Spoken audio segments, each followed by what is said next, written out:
Hello, Warriors of Light! Thank you all so much for the love, comments, and feedback on the last video on Lower Noscea.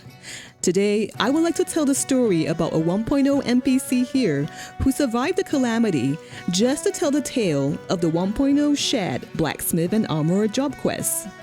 Mimidoa Nanadoa. His attire obviously suggests blacksmith, and I think many of us remember him as the semi-deaf but full-time amnesiac, drunkard, and pervert. But did you ever wonder why he's standing outside here at Moraby Drydocks in 2.0? And wait, did you say Blacksmith and Armorer quests used to be shared? What in the 12 do you mean? Well, sit back and buckle up to hear the story of Mimidoa Nanadoa, his role in the 1.0 shared Blacksmith and Armorer quests, and how the company he works for is tied to many stories of Noscea. But before I can talk about Mimidoa, I need to explain the company he works for, Naldiq Vymelli. And this is a part of Lominsan lore that the devs have really put quite a bit of effort into. Did you ever wonder why the Blacksmith and Armorer guilds are called Naldiq Vymelli? Well, the names of other crafter-gatherer guilds are pretty straightforward. At least in the name department, it would seem like the devs gave the Limsa guilds a lot of extra love. Fisher Guild, Fisherman's Bottom, as it's located at the lowest point in Limsa. Okay. Culinarian Guild, the Bismarck, actually named after the big white whale of legend that devours everything in its path. Blacksmith and Armorer, Naldiq Vymelli. With a name sounding like a law or accountancy firm. Anyhow, Naldiq Vymelli are named after two legendary forgemasters, Theor Naldiq, a blacksmith, and Brass Vymelli, a shipwright. A shipwright and not armorer, you say? Hang tight because I'm gonna try to explain this, but it does go a bit into our real-world history. As I understand it, shipwrights are the master designers of the ship, and blacksmiths work metals to implement different parts of the ship's design. In fact, blacksmiths used to be the master craftsmen in the shipwrighting industry. And Limsa is a thalassocracy, right? So what would a thalassocracy be without its own shipyard? So, Naldiq Vymelli is actually Limsa's premier shipyard company. So when does Armorer come in? In real life, armorers were a subclass or specialization of blacksmiths, and they focus on making armors, mostly similar to how recipes are distributed across blacksmith and armorer jobs today.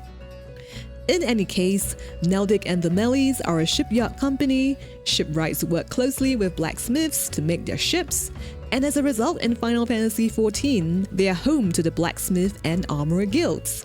That said, we don't actually ever see forgemasters Naldiq Vymelli in the game. And only in the 1.0 version, there are dialogues in the guild that talks about them as legendary forgemasters that founded the company, and I guess brought glory and power to Limsa through the ships they built. So in 1.0, blacksmith and armorers were separate jobs, but they shared the same job quest. I was confused as heck as well. But an old forum post talking about this explains how that went down. The job quest ran on a singular quest line, and you could choose to do each quest as either blacksmith or armorer. But the guild mark rewards will be given to the job you did the quest in. The problem, however, was that the guild mark rewards were specific to each job and also helped with job progression. I think this effectively meant that you were sharing progression resources between blacksmith and armorer, or just deciding to progress first in one of them. The 1.0 job quests have references back to Naldiq Vymelli, albeit in a small way. Mimidoa isn't the blacksmith or armorer guild master, but a veteran forgehand that takes you under his wing. In the very first quest, you help Mimidoa make gramophone parts. Naldiq's gramophone parts if taking it as blacksmith, and Vymelli's gramophone parts if armorer. The 1.0 job quest story is a bit of inference from my part, but it seems like Mimidoa did invent the gramophone in Eorzea, and due to his weakness for ladies, he passed a gramophone on to a group of them, and they used it to imitate being sirens of the sea, luring the ships of Limsa onto their islands. Obviously, this caused a bit of commotion in Limsa, whose power is defined by its naval fleets. With the increased sightings of sirens, Mimidoa seems to be the de facto strategist to deal with them. In the second quest, you help Mimidoa procure ore from the Miners Guild for him to craft a whistling wind wheel that apparently will keep the saucy vixens quiet as clams. The last quest requires you to craft a brass earplug mold if blacksmith or brass earplug case if armorer. Before you and Mimidoa head out to an island to save the people entrapped by the group of girls masquerading as the sirens. Long story short, towards the end, Mimidoa says he can't lend the girls this contraption anymore until this whole thing blows over. And well, 1.0 ended and we never really saw what future was intended for this questline. None of the references to the Naldiq or Vymelli's gramophone exist today, but in the English localization of 2.0, the Pride of Vymelli exists as the name of the level 60 armorer job quest and key item. I would say it's rather aptly named as it is an armorer set for a light party, crafted by the top 3 armorers of the Armorers Guild. However, the original Japanese did not use the Vymelli name, but rather opted for something along the lines of the Armorers United. We might have Koji Fox to thank for this.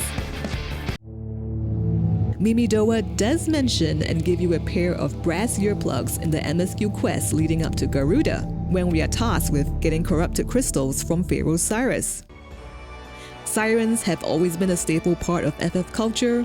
In 1.0, before becoming a blacksmith, Mimidoa was part of the legendary pirate king Mistbeard's crew as a cannon boy. And supposedly this is how he lost his hearing in 1 year. By firing cannons, I guess? He even joined Mistbeard on his virgin attempt to purge sirens from the surrounding seas. According to him, while his crewmates were falling left, right, center for the siren song, he managed to maintain his wits and returned, whipping up the brass earplugs as an accessory to protect others from siren songs in the future.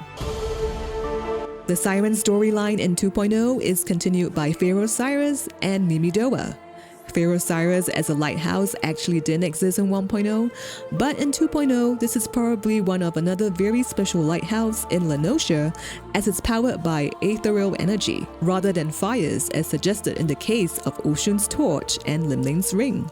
If you have no idea what I'm talking about, do check out the previous video I made about them up above. Since it's a more advanced state-of-the-art lighthouse powered by ethereal energy, the lighthouse was built by none other than, you've guessed it, Naldiq and Vymelli's, and its purpose was to guide ships safely to Elport. Unfortunately, Pharos Sirius was struck by something during the calamity, and corrupted crystals formed from the ether contained within. To be honest, it's actually quite a pretty sight at night to see. But this is why Mimidoa, now an advisor to Naldiq and Vymelli's, is charged with the restoration of Pharos Sirius.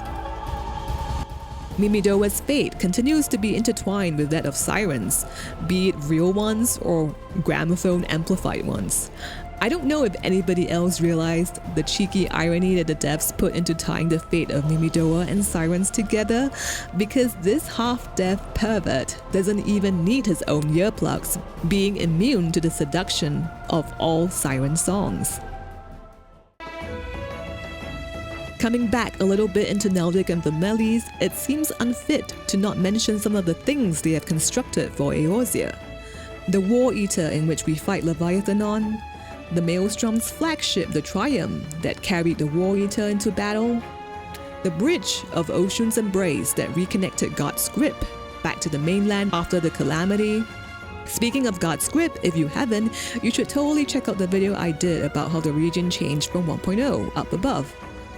Naldiq and Vymelli's are also currently in the process of building the Maelstrom's newest warship, Victory, which is actually named after Merlywyb's chocobo that she lost at the Battle of Cotonou.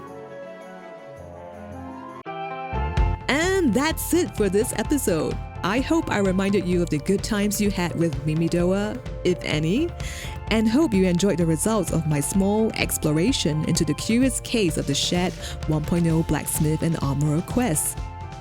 There are actually some other 1.0 NPCs involved in the ARR Blacksmith quest, but that's a story for next time. Did Naldiq and Vymelli build anything else that I missed? Did I get anything wrong about the 1.0 Blacksmith and Armorer quest? What was your personal opinion of Mimidoa? Yay or nay? Let me know down below. As usual, correct me if I got anything wrong and comment if you have anything else to add. I do read all the comments. Please like, subscribe, hit that bell, and share my videos with those whom you think will enjoy them. Thank you for watching, and may you ever walk in the beauty of Hydaelyn.